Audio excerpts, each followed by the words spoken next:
우리나라에 재미있는 속담들이 많이 있습니다. 그 가운데 슬플 때마다 손톱이 자라고 기쁠 때마다 발톱이 자란다 라는 속담이 있습니다. 무슨 뜻일까요? 우리 인생이 살아가는데 기쁜 일보다는 슬픈 일, 원통한 일, 답답한 일이 더 많다는 의미가 아니겠습니까? 이 손톱은 발톱보다 한 3배 빨리 자랍니다. 이 발톱은 하루에 0.03mm, 손톱은 0.1mm. 한 달 기르면 3배 정도 차이가 나죠. 이렇게 손톱이 빨리 자라듯이 우리 인생 가운데 슬픈 일, 고통스러운 일, 답답한 일이 참 많이 생깁니다. 살아온 날들을 돌아보면 우리가 울었던 날들이 많이 있습니다. 괴로워서 울었습니다. 슬퍼서 울고, 외로워서 울고, 원통해서 울고, 아파서 울고, 고달파서 울고, 또 사랑하는 사람을 잃어버려서 울었던 기억이 있습니다. 그리고 지금도 남이 모르는 눈물을 흘리고 있는 속울음을 가진 성도들도 계실 것입니다.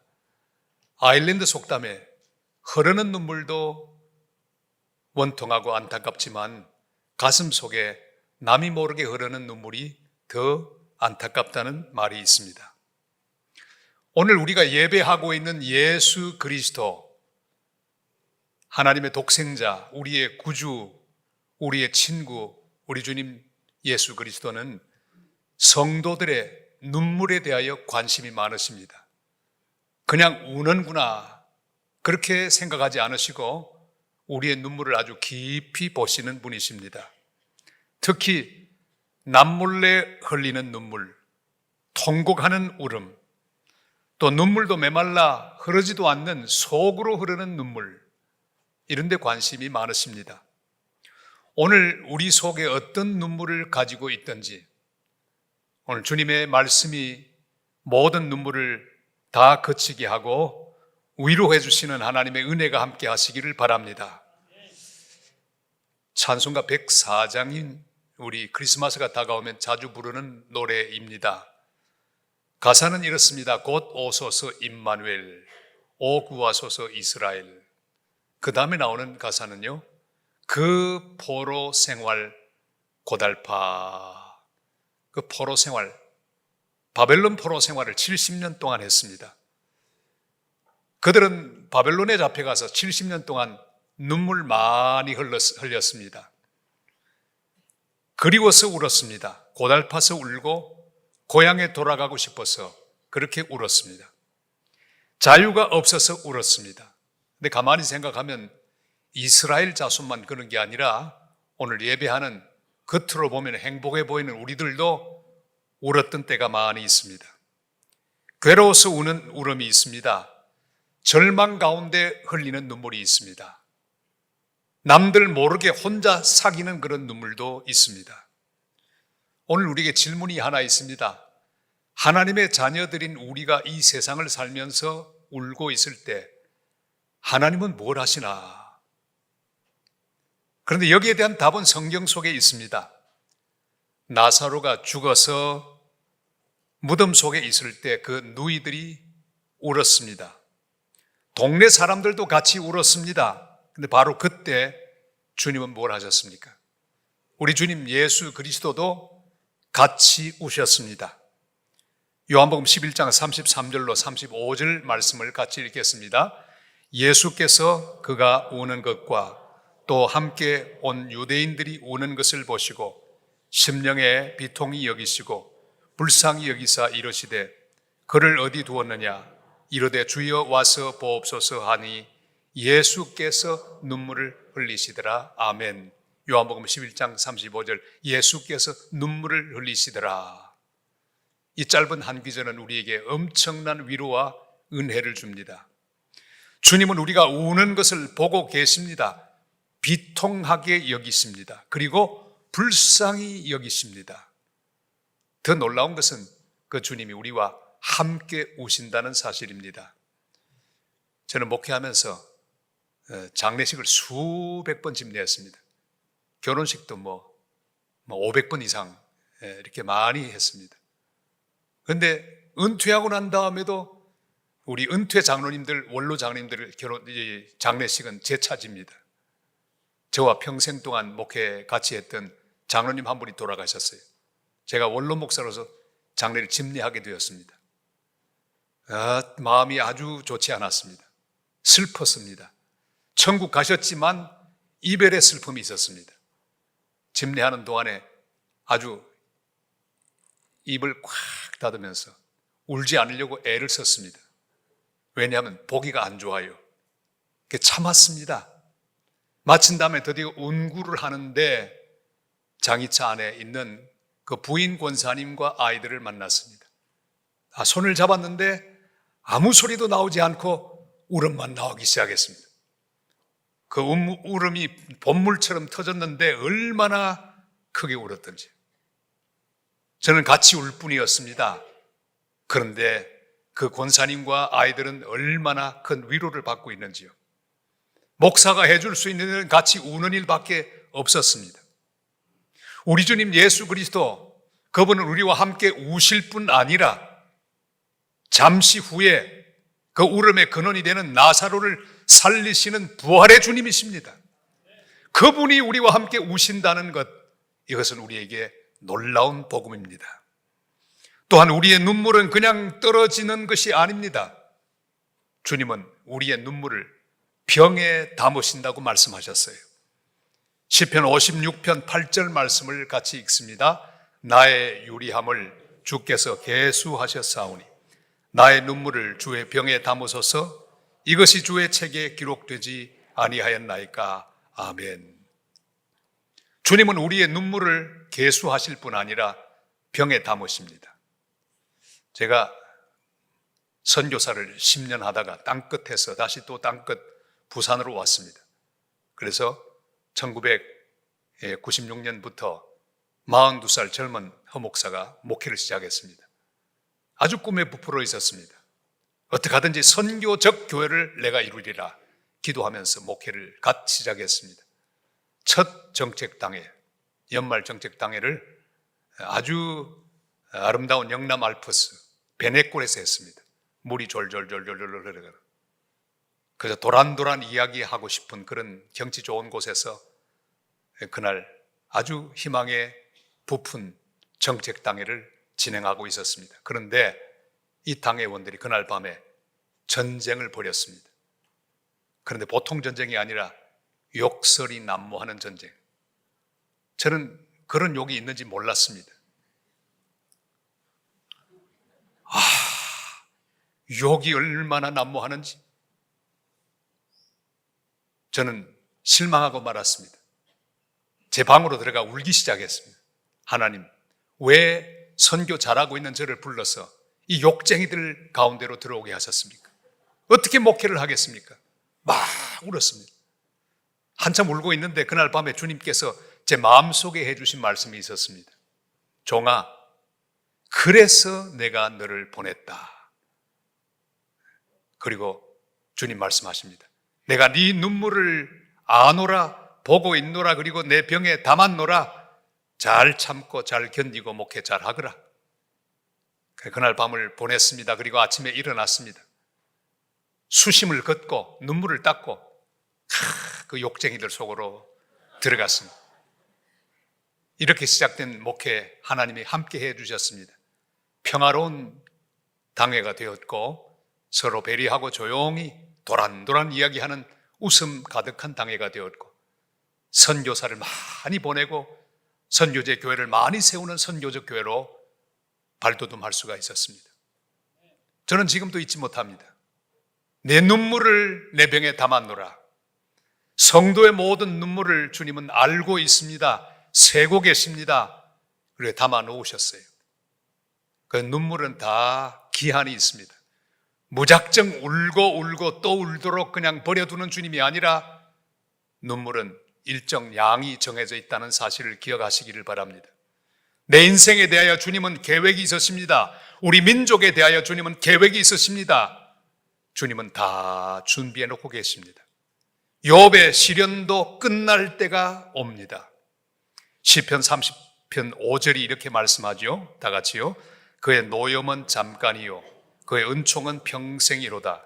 저녁에는 울음이 깃들일지라도 아침에는 기쁨이 오리로다. 아멘. 어떤 고통의 순간도, 울음이 터지는 순간도 주님께서 나와 함께 울고 계신다는 사실을 기억하시기를 바랍니다. 나사로의 누이들과 함께 우시던 주님은 곧 울음의 원인 되는 나사로를 일으키신 놀라운 부활의 주님이라는 사실을 확신하고 주님을 바라보시기를 바랍니다. 주님 부활하신 그날 예수님의 빈 무덤을 보면서 슬피 울던 막달라 마리아에게 말씀합니다. 어찌하여 울며 누구를 찾느냐? 빈 무덤을 보고 주님이 사라졌다고 울고 있습니다. 여러분, 빈 무덤의 공허, 그건 문제가 아닙니다. 절망이 아닙니다. 울 일이 아닙니다. 그 빈 무덤은 바로 예수 그리스도의 가장 확실한 부활의 증거이기 때문입니다. 여러분, 인생에 어떤 공허를 보고 계십니까? 빈 곳은 무엇입니까? 안타까워 우는 부분은 어떤 부분입니까? 그러나 그것은 울 일이 아닙니다. 빈 무덤은 부활의 증거입니다. 눈을 들어 부활의 주님, 살아계신 주님, 내 곁에 늘 계시는 주님, 동행하는 그 주님을 믿음으로 바라보는 복된 성도들 다 되시기를 주님의 이름으로 축원합니다. 포로 생활이 고달파서 울던 그들은 70년 뒤에 예루살렘으로 돌아왔습니다. 52일 동안 성벽 공사를 다 마치고 수문 앞 광장에 모여서 학사 겸 제사장 에스라가 하나님 말씀을 낭독하고 해석해 줄 때에 이스라엘 백성들은 말씀을 듣고 다 울었습니다. 오늘 말씀이 기록하죠. 말씀을 듣고 다 우는지라 그랬습니다. 느헤미야 8장 8절로 9절 상반절까지를 읽습니다. 하나님의 율법책을 낭독하고 그 뜻을 해석하여 백성에게 그 낭독하는 것을 다 깨닫게 하니 백성이 율법의 말씀을 듣고 다 우는지라. 아멘. 포로 생활이 고달파 괴로워서 울던 그들이 이제는 말씀 앞에 우는 단계로 성숙했습니다. 그들의 포로 생활의 원인이 바로 하나님께 불순종한 것임을 깨닫고 회개하며 울었습니다. 아직도 자기들을 사랑하시는 하나님의 사랑을 깨닫고 감격하며 울었습니다. 지금까지 한 번도 자기들 버린 적이 없으시다는 하나님의 그 귀한 섭리와 은혜를 깨닫고 울었습니다. 여러분, 주님도 우셨기 때문에 우리도 울어도 괜찮습니다. 그러나 마냥 괴로워서 울다가 끝나는 인생이 되어서는 곤란합니다. 우리의 눈물은 승화되어야 합니다. 한 주일 동안 살다가 흘렸던 눈물을 가진 채로 예배에 참석하고 예배를 드리다가 선포되는 하나님의 말씀을 듣고 뜨겁게 터져나오는 회개 눈물을 흘리는 성도들이 되시기를 바랍니다. 그래서 부산진교회 성도는 주일날 교회 올 때 필수적으로 지침해야 될 물건, 하나님 말씀인 성경과 더불어 손수건도 반드시 가지고 오시더라고요. 왜요? 언제 터질지 모르니까. 언제부터인가 한국교회는 눈물을 잃어버렸습니다. 별로 울지 않습니다. 왜요? 생활이 많이 나아졌기 때문이죠. 제가 노회장으로 있을 때 목사 안수식을 집례하게 되었습니다. 젊은 목사님들이 이제 안수를 받는 거예요. 손이 탁 위에 올라와 있습니다. 얼마나 감격적인 장소입니까? 그 순간입니다. 그런데 제가 눈을 뜨고 안수를 했습니다. 이렇게 보니까 젊은 목사님 후보생들이 눈이 말똥 얼마나 시험이 되는지. 저희는 안수 받을 때 진짜 울었거든요. 엉엉 울었습니다. 감격으로 울었고요. 앞으로 하나님이 쓰실 일 기대가 되어서 감사함으로 울었습니다. 근데 봤더니 한 사람도 안 우는 거예요. 막 손이 이렇게 나가더라고요. 눈물 없는 시대가 점점 되고 있습니다. 주님을 부인했던 베드로는 닭울음 소리를 듣고 주님의 말씀이 기억나 심히 통곡하며 회개했습니다. 예배 때마다 베드로처럼 닭 울음 소리를 듣고 회개하며 주님의 말씀이 기억나서 나도 모르게 뚝 하고 떨어지는 그런 감격의 신앙을 가진 복된 성도들이 되시기를 바랍니다. 누가복음 22장 61절로 62절 말씀입니다. 다 같이요. 주께서 돌이켜 베드로를 보시니 베드로가 주의 말씀 곧 오늘 닭 울기 전에 네가 3번 나를 부인하리라 하심이 생각나서 밖에 나가서 심히 통곡하니라. 아멘. 회개의 눈물보다 더 귀한 것은 없습니다. 이런 눈물은 흘릴수록 좋습니다. 마태복음 5장 4절에 말씀합니다. 애통하는 자는 복이 있나니 그들이 위로를 받을 것이며. 말씀을 들을 때마다 주님이 아직도 나를 사랑하시는구나, 이름에도 불구하고 나를 귀하게 보시는구나, 아직도 나는 주님의 품 안에 있구나, 이런 주님의 사랑이 깨달아져서 나도 모르게 눈물이 주르르 흐르는 그런 경험을 하게 되시기를 바랍니다. 인기 가수, 뮤지컬 배우 카이라는 사람이 있습니다. 그의 노래 중에 이쁘다라는 노래가 있어요. 오늘 한번 집에 가서 들어보시기를 바랍니다. 그 가운데 가사가 기가 막힌 게 있어요. 이뻐서 네가 아니라 너라서 이쁘다. 한번 해보세요. 시작. 옆에 있는 성도들에게 한번 해주시기를 바랍니다. 이뻐서 내가 아니라 너라서 이쁘다. 여러분, 하나님이 우리가 사랑스러우신 것은 우리 행실 때문에 아닙니다. 우리의 가진 것 때문에, 우리의 외모 때문에, 우리의 조건 때문에 우리를 사랑하는 게 아닙니다. 그럼에도 불구하고 내 모습 이대로 사랑하십니다. 술람미 여인을 사랑하던 솔로몬이 노래하는 내용 그대로입니다. 검어도 아름답다. 얼굴은 검었어. 볼품이 없습니다. 그러나 왕의 눈에는 아름다운 여인이었습니다. 주님은 우리를 사랑하십니다. 말씀을 들을 때마다 주님은 나를 아직도 버리지 않으셨구나, 지금도 나를 붙들고 계시는구나, 아하, 주님이 내 곁에 계시는구나, 여기 계시는구나, 우리 아이들과 함께 하시는구나, 우리 부산진교회와 함께 하시는구나, 주님이 주신 모든 시련들 사랑의 연단이었구나, 나를 나되게 하기 위하여 베푸신 주님의 훈련이었구나, 이런 사실들이 깨달아져서 감격하는 그런 눈물 있는 성도들이 되시기를 바랍니다. 산성교회 23년 목회를 다 마치고 저는 순회 선교사가 되어서 가려고 했습니다. 근데 끝날 때까지 끝난 게 아니라 하나님 갑자기 저를 부산장신대 총장으로 보내셨어요. 청천벽력 같은 소리, 넘어져 있는 학교를 일으키라는 주님의 사명이었습니다. 가서 몸을 던졌습니다. 선교사 때 마음 그대로 던지고 학교를 일으키기 시작했습니다. 얼마나 모함도 많은지, 어떤 사람은 고발하기도 하고요, 경찰서에 2번 끌려갔습니다.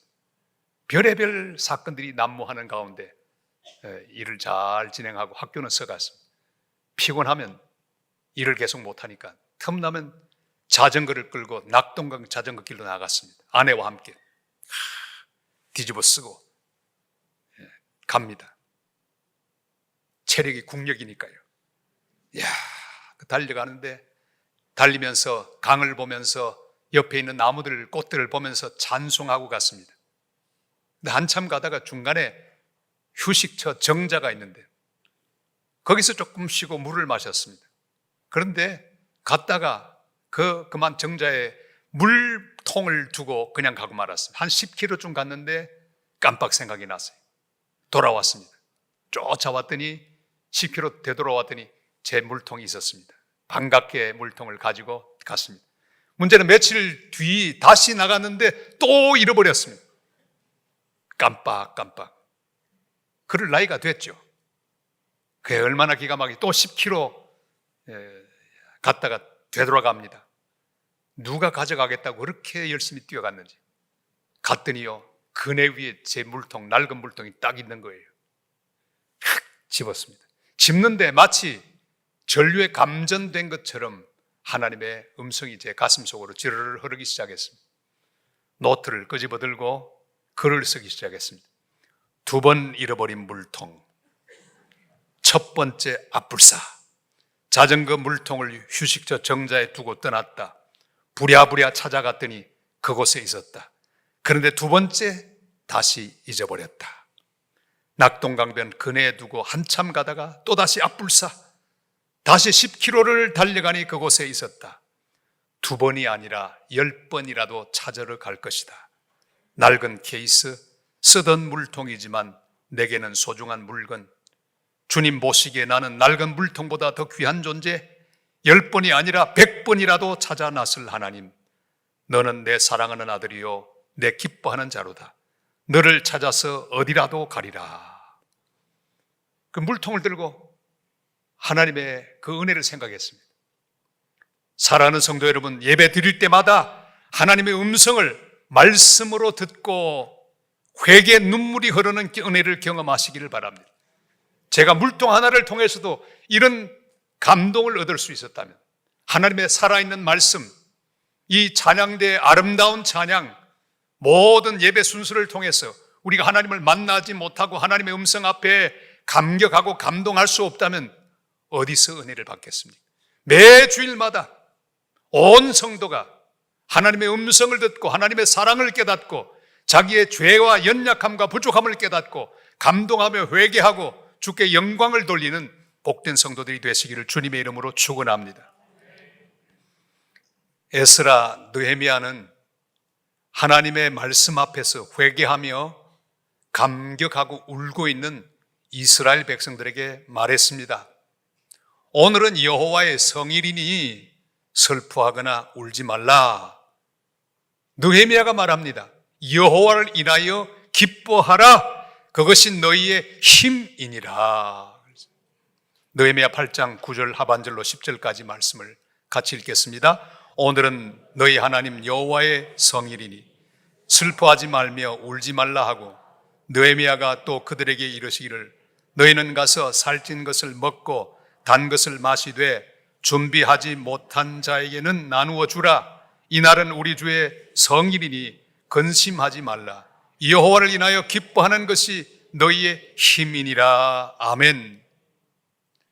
괴롭고 고달파서 울던 사람이 주님 앞에 나와서 예배를 드리고 말씀을 듣다가 죄를 깨닫고 울고 하나님의 사랑을 깨닫고 울며 지금까지 함께 하신 것을 깨달으며 눈물 흘리는 것은 아름답습니다.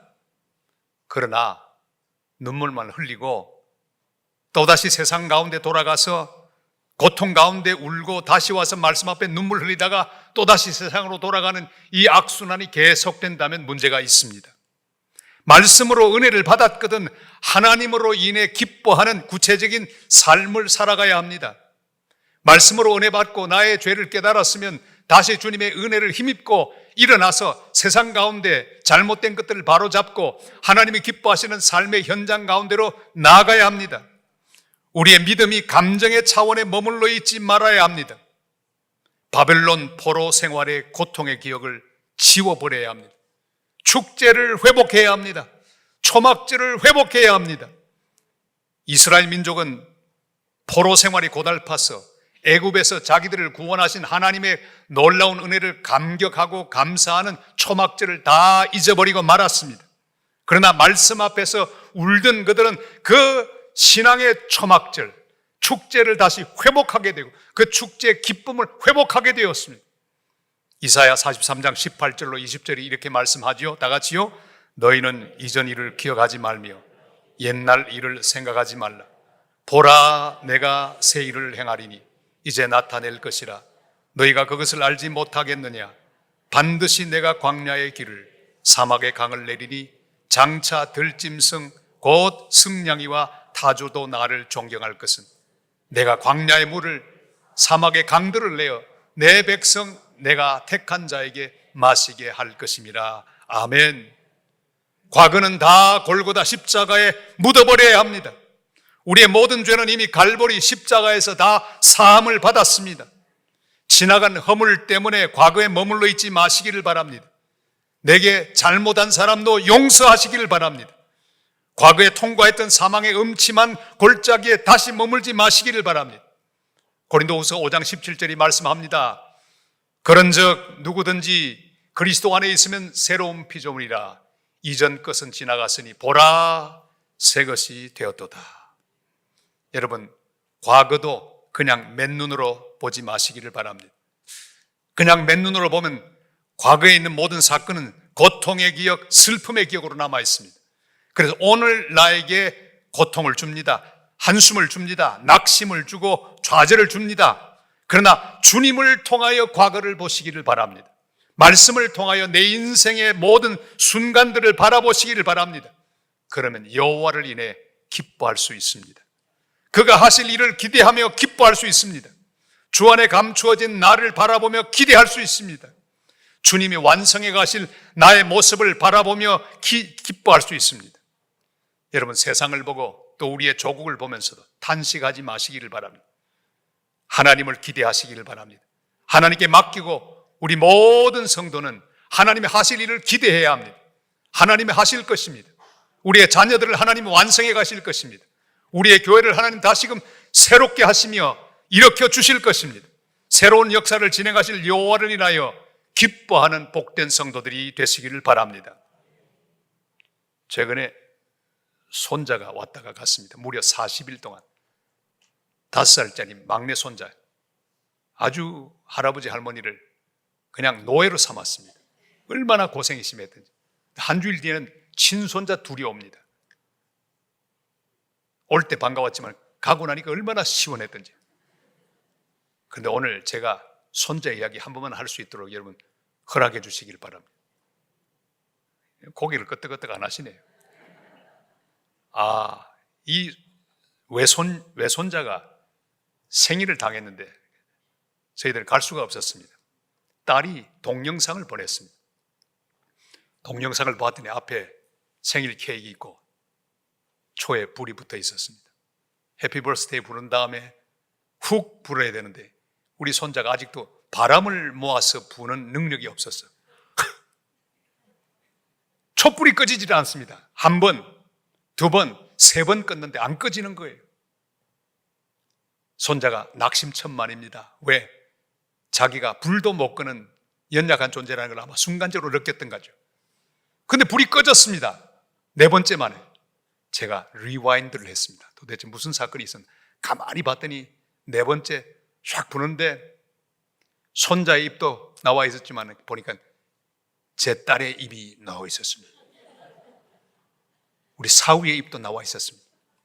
강력한 엄마 아빠의 바람이 샥 와서 불을 꺼버린 거예요. 손자의 그 동영상이 제게 큰 은혜를 주었습니다. 사랑하는 여러분, 우리의 힘은 너무 약합니다. 내가 만드는 바람은 너무 약합니다. 그러나 걱정하지 마시기를 바랍니다. 주님께서 내 뒤에서, 내 옆에서, 내 위에서 훅 하고 주님의 바람을 불어주실 것입니다. 성령의 바람이 불어올 것입니다. 나는 비록 연약하지만 할 수 있는 게 있습니다. 주님을 찬양하는 것입니다. 여호와를 인해 기뻐하는 것입니다. 그리고 하나님께 기도하는 것입니다. 하나님을 향해 간구하고 부르짖는 것입니다. 감사하고 기뻐하는 것입니다. 그러면 진짜 바람은 주께서 불게 하여 주실 것입니다. 우리 부족한 입술을 모아 함께 기도하십시다. 부산의 어머니교회 부산진교회 부흥의 바람이 다시 불어오도록 기도하십시다. 불평과 불만 대신 감사와 찬송으로 주님을 높일 수 있기를 바랍니다. 주님께서 내 인생을 위하여 은혜의 바람을 불어주실 것입니다. 드디어 고통 가운데 울던 이스라엘 백성은 말씀 앞에서 응답하며 회개와 감사의 눈물을 흘렸습니다. 감정이 북받쳤습니다. 그러나 거기 머물지 않기로 그들은 작정합니다. 여호와를 인하여 기뻐하기로 작정하고 울음을 멈추고 근심과 걱정을 버리고 일어났습니다. 그들은 축제를 회복했습니다. 먹고 마시며 여호와를 인해 기뻐했습니다. 그리고 다른 사람들에게 나누어 주기 시작했습니다. 12절은 이렇게 말씀합니다. 오늘의 결론입니다. 다 같이요. 모든 백성이 곧 가서 먹고 마시며 나누어 주고 크게 즐거워하니 이는 읽어 들려준 말을 밝히 알미라. 아멘. 사랑하는 성도 여러분, 이제 더 이상 고통과 슬픔, 고독과 자기 연민, 낙심과 좌절 가운데 울지 마시기를 바랍니다. 주님께서 말씀하십니다. 울지 말라. 우리의 눈물을 닦아주시기 위해 십자가 지신 주님은 오늘도 예배 중에 우리를 찾아오셔서 말씀하십니다. 세상 앞에서 울지 말고, 사람 앞에서 울지 말고, 고통 앞에서 울지 말고, 주님 앞에서, 말씀 앞에서 회개하며 울 수 있기를 바랍니다. 주님의 사랑을 믿고 주님의 동행을 믿고 감격하며 우는 성도들이 되시기를 바랍니다. 한 걸음 나아가 예배가 끝나면 내 신앙의 초막절을 회복하고 축제를 회복하며 일어나서 새로운 한 주간을 살며 복음을 나누고 사랑을 나누고 관심을 나누고 환대와 우정을 나누는 축제의 삶을 살아가는 복된 성도들이 되시기를 바랍니다. 부산진교는 다시 믿음으로 일어나 여호와를 인하여 기뻐하면서 하나님이 행하실 위대한 일들을 기대하고 부르짖고 간구하며 여호와를 인해 기뻐하며 참으로 하나님께 감사와 영광을 돌려드리는 복된 교회로 하나님 앞에 든든히 서고 성장하며 부흥의 불길 속에 휩싸이는 복된 교회 되시기를 주님의 이름으로 축원합니다. 이제 오늘 말씀을 조용히 묵상하며 마음속으로 응답하시기를 바랍니다.